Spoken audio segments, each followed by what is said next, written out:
राम बाबू Tiwari youth Congress में थे, दीनदयाल के वंशज नहीं हैं, वो कांग्रेस के नाजायज औलाद हैं। हम भाषा का हमारे प्रयोग नहीं कर रहे हैं, वो नाजायज औलाद हैं सोनिया गांधी के। नमस्कार, सोशल संवाद में स्वागत है। मैं शशि भूषण और आज हम फिर हम उसी मुद्दे पर बात करेंगे जिस पर हमने कहा है कि राजनीति हमेशा मुद्दों पर होनी चाहिए। वो कालिक पोतने या सिलापट तोड़ने की राजनीति नहीं होनी चाहिए। कल हमने बात किया था, आपने देखा था, बीजेपी के जो नेता हैं राम बाबू तिवारी, उनसे बात किया था। उन्होंने कई तरह के आरोप उन्होंने लगाया था और उसी आरोपों पर आज हम बात करेंगे और उस पक्ष को भी जानेंगे। इसलिए कल हम दूसरे पक्ष से बात किए थे, तो हमें आज इन पक्ष का भी राय जानना जरूरी था। हमारे साथ भारतीय जन मोर्चा के महानगर अध्यक्ष सुबोध श्रीवास्तव हैं। इनसे हम बात करेंगे और इनसे हम प्रतिक्रिया लेंगे। कालिक पोतने या सिलापट तोड़ने की जो राजनीति चल रही है, उसको आप किस तरीके से देखते हैं? क्या उस पर आप लोग उसको समर्थन करते हैं? इसलिए कि कल जब आपके जो विधायक जी, उनका ये बात आया था कि हम ना मुझे सिलापट लगाने की कोई इस तरह का कोई शौक नहीं है, लेकिन जो हमारे कार्यकर्ता हैं, जो हमारे समर्थक हैं, वो उनको ये बात बर्दाश्त नहीं हो इस तरह की, इसलिए इस घटना को आप किस तरीके से देखते हैं? क्या ये राजनीति में होना चाहिए या नहीं होनी चाहिए थी? राजनीति सुचिता का कार्य के साथ प्रारंभ होना चाहिए, अंत भी वही होना चाहिए। लॉन्ग टर्म बस्ती, जिसको दीनदयाल नगर कहा जा रहा है, घोषित हो गया। अब दीनदयाल नगर, दीनदयाल नगर जो घोषित हो गया, जनता ने घोषित किया है, वहाँ नाली बनाने नहीं दिया जा रहा था एक महिला को, उसका घर तोड़ने का काम किया जा रहा था। वहाँ 25 वर्षों के शासन के आतंक से वे लोग इतने भयभीत थे कि उनके सामने आवाज़ नहीं उठा पाते थे। उनकी नाली बनने लगी, उसी में सिलापट लगाया जा रहा था। अब उनको लगा कि जिसका मकान तोड़ना था, जिसका नाली हम नहीं बना रहे थे, आज वो मेरे सिर चढ़ के कैसे बोल रहा है, आँख दिखा रहा है हमको। उसको डर होने लगा कि ये सिलापट हम नहीं लगने देंगे। जेएनएससी के पदाधिकारी थे, थाना के पदाधिकारी थे, उनके सामने सिलापट लगाने का विरोध किया। अंततः जब लोगों के विरोध के कारण वे भाग खड़े हुए और फिर दीवार में सिलापट लगाया गया। अब उनको लगा कि 25 वर्षों से तो हमारा शासन रहा है, हमारी जो तानाशाही रही है, उस तानाशाही में सिलापट सरजू राय जी का लग जाएगा और ये जिसको नाली बनवाने नहीं दे रहे थे उसका सिलापट लग जाएगा तो हम तो डाउन हो जाएंगे। उन्होंने रातों रात लाइट ऑफ कराया, सीसीटीवी कैमरा ऑफ किया और सिलापट को गायब कर दिया। तो यह कहीं से तर्कसंगत नहीं है। राजनीति में इस तरह की ओछी हरकत का कहीं स्थान नहीं है। लोकतांत्रिक व्यवस्था में सभी को अपनी बात मर्यादा पूर्वक रखने का अधिकार है और आम जनता के लिए लोकतंत्र है। और जनता को दिग्भ्रमित कर, उसको डरा धमका करके इस तरह की व्यवस्था खड़ी करना, वो ये दर्शाता है कि वे अपराधी प्रवृत्ति का जो समावेश है राजनीति में कर रहे हैं और करना चाह रहे हैं। तो इसी में सवाल ये था, सुबोध जी ये बताइए कि जैसे मान लीजिए सिलापट टूट गया था या गायब हो गया था, जब उस मामले को आपने थाने में रजिस्टर्ड करा दिया था, तो क्यों नहीं प्रशासन की कार्रवाई का इंतजार किया? फिर कालिक पोतने की वो राजनीति क्यों शुरुआत हुई? क्या उसके लिए कहीं आपने लगे गलती हुई आप लोगों से? एक बात मैं स्पष्ट रूप से करना चाहता हूँ, राजनीतिक दल अपनी पूरी दृष्टिकोण से सभी व्यवस्थाओं को देखता है। 2-3 महीने पहले भालुआसा में सिलापट टूटा था, एक स्थान पर और सिलापट टूटा, तीसरी घटना हुई। क्रमवार ढंग से इन लोगों को आदरणीय सरजू राय जी का जो जनता की जीत है वो पच नहीं रहा और ये लगातार इस तरह की घटना कर रहे थे। तो जनता ये सोच रही थी कि जिनको हमने जिताया उनका सम्मान नहीं रहेगा, तो फिर इस तरह का लोकतांत्रिक व्यवस्था में तो जनता जब जिताई, जनता खड़ी हो गई और जनता के द्वारा ये कालिक जो पोता गया। और सबसे बड़ी बात ये है कि जो कालिक पोता गया, किस पर पोता गया? जो अपना नाम स्वयंभू लिखवा लें रघुवर नगर, ये उचित था क्या? क्या कहीं गजट निकलता है क्या? रघुवर नगर क्या किसी नगर पालिका से पारित कराया था क्या? डाकघर से उसका अनुमोदन हुआ था क्या? बिना गजट के किसी स्थान का नामकरण करना ऐसे ही वो गलत था। तो आपने भी जो किया वो गलत है।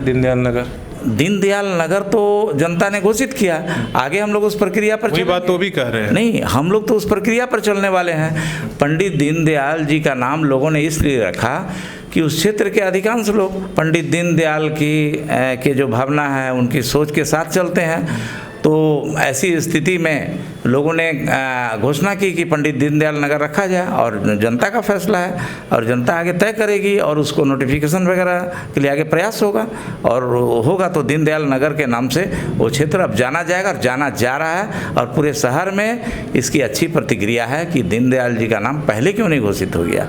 लेकिन आज हमको गर्व है भारतीय जनता मोर्चा को कि जनता ने इस फैसले को दिया है, तो जिसके हम अनुयायी हैं उनका नाम उन लोगों ने रखा है, तो हम उन जनता को साधुवाद देते हैं। इसी पर एक सवाल, आपने कल वो देखा होगा इंटरव्यू कि शिलापट तोड़ना या कालिक पोतना तो सिर्फ बहाना है, आप लोग तो वहाँ जो है खौफ पैदा करना चाहते हैं और ज़मीन हथियाना चाहते हैं, जो कंपनी का है वो पुंज कंपनी हो या केबल टाउन की। देखिए, दो जो मामले हैं व्यक्तिगत, पूर्णतः व्यक्तिगत मामले हैं, और हो सकता है वे लोग मानहानि का मुकदमा दायर करें, क्योंकि मुझे जो जानकारी मिली है कि पूर्ण तरह सत्य से परे है, उसमें तथ्य से परे है, तो उनको ये भारी पड़ेगा। ये जो कहना है भारी पड़ेगा, हो सकता है मानहानि का मुकदमा उन पर हो। ये पूर्णतः व्यक्तिगत है, वे लोग उस पर अपनी प्रतिक्रिया भी देंगे, हो सकता है मानहानि का मुकदमा भी करें। दूसरी बात है, जहाँ तक ज़मीन कब्जे की बात है, तो मैं बता दूँ कि टाटा स्टील के बाउंड्री के किनारे ये लॉन्ग टर्म बस्ती जो सुप्रीम कोर्ट ने के आदेश पर हुआ 250 घरों का, और 250 घरों को बसना था, तो राम बाबू तिवारी का कहीं नाम था क्या? ज़मीन कब्जा करने का काम राम बाबू तिवारी ने किया, और उनके साथ जो बेचने का काम किया। आज जो इमारत वहाँ खड़ी हो गई है, वो इमारत जितनी बड़ी इमारत है, उसका बताएं कहाँ से पैसा लाया और कहाँ से उनका आय का स्रोत है। आय का स्रोत स्वयं घोषित करें। क्या आदरणीय जो थे उनके साथ, क्या दलाली का पैसा उनके माध्यम से उन्होंने कमाया उतना पैसा, वो जनता को सार्वजनिक करे। लोकतंत्र में जनता को सार्वजनिक करना चाहिए। अगर आप नेतृत्वकर्ता बनना चाहते हैं तो आपने अपनी पोल तो स्वयं खोल दी है, वहाँ जाइए, पत्रकार जाएं, लोग जाएं, और उसकी मकान को देख करके लोग आश्चर्य करते हैं कि एक तो नाम नहीं उस इलाके में, और उसका क्या कोई नक्शा है क्या, किस नक्शे बनाया, क्या वो ज़मीन वैध है, उसकी वैधता का पता लगाया जाए। आप स्पष्ट करें कि आप तो एक 250 घर में था नहीं, उसको आपने बना लिया, वैध नहीं है, और उसमें नक्शा अभी पारित नहीं किया। तो मनमानी जो 25 वर्षों का शासन व्यवस्था के हम जो चाहेंगे वो कर लेंगे, ये जो मनोवृत्ति पैदा हो गई थी, इसी मनोवृत्ति के कारण उन लोगों का जो तौर तरीका था, एकदम तानाशाही रवैया अपना करके वहाँ जो चाहे वो हम कर लेंगे। पहले तो लोग थाने में घुसकर हाजत में से निकाल कर लोग को पिटाई करते थे। ये हाजत से हमको ये बोल दिया है, चलो हाजत में बंद है, इसको निकालो और मारो। आज परिस्थिति ऐसी हो गई है कि उन्हीं नेताओं को आज थाने में जाकर के FIR करना पड़ रहा है। आज उन लोग का गिरावट आई है, उसको लग रहा है कि अरे हमको जा करके FIR करना पड़ रहा है, हमको थाना में जाके गिड़गिड़ाना पड़ रहा है। वो लोग तो अपना राजा समझ रहे थे, लेकिन लोकतंत्र में प्रजा का ही स्थान है। प्रजा जब चाहेगी उसका अस्तित्व जो है बदल देगी। इस पर यह था कि मान लीजिए टकराव से कैसे बचा जाता, और पूर्वी में बहुत सारे सैकड़ों ऐसी बस्तियां हैं जहां पर जन समस्या है, लेकिन ये बार बार विवाद वहीं रघुबर नगर में क्यों होता है? क्या ये जानबूझकर ये रहता है कि कहीं ना कहीं उनका हमेशा रहता है कि वो हमें आप लोग टारगेट करके वहाँ पर एक तरह से डराना चाहते हैं और ये दिखाना चाहते हैं, काम करना आपका मकसद नहीं है? पहली बात जो आपने कहा, हम लोग टारगेट कहाँ किए? हम लोग तो जिसलिए कई बार वहाँ झड़प, चुनाव से लेकर अब तक कई बार झड़प की खबरें आ गई। चुनाव जब लड़ने हम लोग जा रहे थे तो वहाँ झड़प उन लोगों ने स्टार्ट की कि चुनाव लड़ने नहीं देना है, क्योंकि गिरा पिड़ा के यही मार देना है कि कोई आगे चुनाव नहीं लड़े। लेकिन झगड़ा फसाद की जड़ के चलते 50% चुनाव जीतने में राम बाबू तिवारी का सहयोग रहा, कि वहीं से माहौल और चेंज हो गया। और फिर वो काम कर रहे हैं कि जो थोड़ा बहुत दिखाई दे रहे हैं वो पताल में चले जाएंगे, इनका ये कारनामा है। दूसरा बात है कि आप बोल रहे हैं सिर्फ हम दीनदयाल नगर की हम बात कर रहे हैं, सिर्फ ऐसा नहीं, सिर्फ पंडित दीनदयाल नगर की हम बात नहीं कर रहे हैं। आप चल जाइए लाल भट्टा, चल जाइए बाबूडी, वहाँ पीने का पानी नहीं है। ब्राह्मण टोला वहाँ है, वहाँ पानी निकलने का मार्ग बंद है। आप चल जाइए वहाँ, अखबार में आया था। और कौन मार्ग बंद किया? तो वही उनके सिपलसलार विकास समिति के अध्यक्ष, तानाशाही रवैया के हम जहाँ मकान बना लिए, रास्ता वहाँ कोई जैसे भी नहीं घुस सकता, कोई सफाई करने का कर्मचारी वहाँ नहीं जा सकता है। ये परिस्थिति पैदा कर दिया। ऐसे मोहल्ले हैं जहाँ गड्ढे से पानी निकाल कर अभी पिया जा रहा है। आपको मोहरदा जलापूर्ति योजना में जल नहीं दे पाए लोग। अभी 8 नंबर जोन में बिरसा नगर में अभी जो है पानी मिलना प्रारंभ हुआ।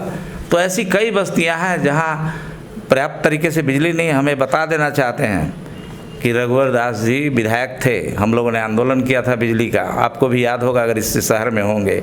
बजरंग नगर केबुल बस्ती का आंदोलन बिजली का हम लोगों ने स्टार्ट किया था, विधायक रहते, हम उसी पार्टी में थे और उस बिजली और पानी के आंदोलन को हम लोगों ने जीता था। उन्होंने कहा कि इंक्रोचर को बिजली नहीं मिलेगी। शीतला मंदिर गाढ़ा भाषा की बैठक में उन्होंने कहा था कि वहाँ बिजली नहीं मिल सकती है और हमने लड़ाई लड़ा कि जो जनता यहाँ रह रही है उसको बराबरी का हक है, अगर कहीं उजाला है तो उसको भी उजाला चाहिए।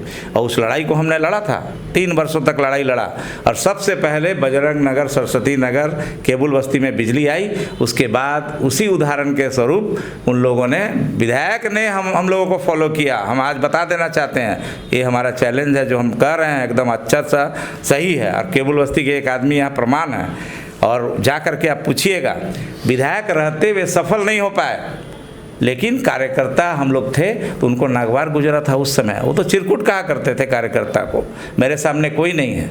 लास्ट सवाल ये रहेगा कि आप प्रेस कॉन्फ्रेंस का आयोजन किए हैं, तो क्या कुछ खुलासा करने वाले हैं और क्या कुछ आपका आरोप है? देखिए, हम ये कहना चाहते हैं सबसे बड़ी बात कि राजनीति और अपराध एक सिक्के के 2 पहलू नहीं हो सकते, ये दोनों अलग अलग पहलू हैं। राजनीति और अपराध को उन लोगों ने एक साथ घुल मिल के एक साथ समावेश कर लिया। वो आरोप आप पर भी लग रहे, आपकी पार्टी पर भी लग रहे? नहीं, हम कहना चाहते हैं हमारे पर कोई आरोप एविडेंस नहीं है। हाँ, हम कह रहे हैं, हमने ये बात आपको स्पष्ट करना चाहते हैं, राम बाबू तिवारी जी, आपको हम एविडेंस के साथ कह रहे हैं, केस नंबर 45/2020, 30/4/2020 का एक केस है, 324, 320, 307, 120B और 34 IPC का धारा लगा हुआ है, जिसमें राजीव राम अभियुक्त था। उनका बयान है कोर्ट में, इसमें स्टेटमेंट है, वो बयान है कि सुधीर दुबे नाम का अपराधी उनके साथ जब जेल से निकला उसी दिन हम हजारीबाग निकले और हजारीबाग रोड के किनारे सुधीर दुबे से मिले और सुधीर दुबे के समर्थक पूर्व से वहाँ मौजूद थे और 6-7 गाड़ी में बैठकर बक्सर सुधीर दुबे के गांव ढकाईच पहुँचे और 2 दिन रुकने के बाद तीसरे दिन राम बाबू के पैतृक आवास में 50-60 लोग ठहरे। राम बाबू के आवास से वापस लौटने के बाद बलिया जिला अंतर्गत थाना नहरी के में पुलिस द्वारा गाड़ी चेकिंग के दौरान पूरा अवैध हथियार, जो अवैध लाइसेंसी हथियार जो लाइसेंस नहीं था, सब पकड़ाया और अरेस्ट हुए। मैं इसलिए कहना चाहता हूँ कि राम बाबू तिवारी ने अपराधियों को संरक्षण दिया था और अपराधियों का संरक्षण आज भी है। शराब का कारोबार उनके द्वारा चलता है, अपराधी गिरोह है उनके द्वारा संचालित होते हैं और उसी के बात पर बोलते हैं कि एक जनप्रतिनिधि जो चुना हुआ है उसका नाम क्या क्या कह रहे हैं। हमने रघुवर जी कहा क्योंकि व्यक्ति है, कभी जीता था, 25 साल रहा, लेकिन उसकी जो कुव्यवस्था का हम लोग विरोधी हैं, व्यक्ति के नामाकरण का विरोधी नहीं है हम लोग। लेकिन उन्होंने जो सोशल संवाद में कहा है आदरणीय सरजू राय के बारे में, आज राष्ट्र स्तर के नेता हैं किसी क्षेत्र में और जिस तरह का उन्होंने भाषा का प्रयोग किया है ये राजनीति में क्षम्य नहीं है। इसलिए उनकी भाषा अमर्यादित है और अपराधीकरण से प्रेरित है। हम इस अपराध से जुड़े लोगों को अगर भारतीय जनता पार्टी अलग नहीं करती है तो आने वाला कल जमशेदपुर ही नहीं, इसकी चिंगारी पूरे प्रदेश में फैलेगी। फिर भाजपा का पुष्प हम पार्टी के सिपह सलार रहे हैं। आज भी इतने दिनों के बाद तक हमने कभी भारतीय जनता पार्टी के बारे में नहीं कहा, आज तक कोई चर्चा नहीं की। सिर्फ एक व्यक्ति जिसके कारण भारतीय जनता पार्टी का बरगद का पेड़ इस झारखंड से उजड़ गया, उस व्यक्ति का आज भी हम विरोध करते हैं क्योंकि उनके कारण वो आदमी को बोलता है विकास पुरुष, वो पुरुष तो भ्रष्टाचारी पुरुष है। आज मैनहट घोटाले में नाम है, बहुत सारे घोटाले में उनका किताब सारे भाजपा के जो अधिकारी हैं सबके पास है, सब लोग पढ़ चुके हैं। हम आज सोशल संवाद के आपके माध्यम से उन भाजपा नेताओं को मैं कहना चाहता हूँ, आग्रह करना चाहता हूँ कि इनको अविलंब दल से निकाले, पार्टी का इसी में भला है, और छूट दे दे कि इन पर जो कार्रवाई हो अपना सफाई दें। आज तक उन्होंने खंडन नहीं किया इसका कि मैं इसमें है नहीं है। दूसरा बात है कि राम बाबू तिवारी कल कह रहे थे हम दीनदयाल के वंशज हैं।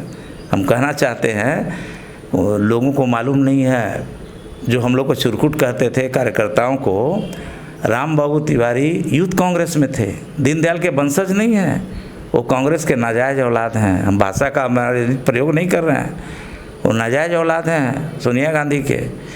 उसके बाद यहाँ आए और आदरणीय जो उनके आका हैं वो कभी राष्ट्रीय स्वयंसेवक में नहीं रहे, संघ में नहीं रहे।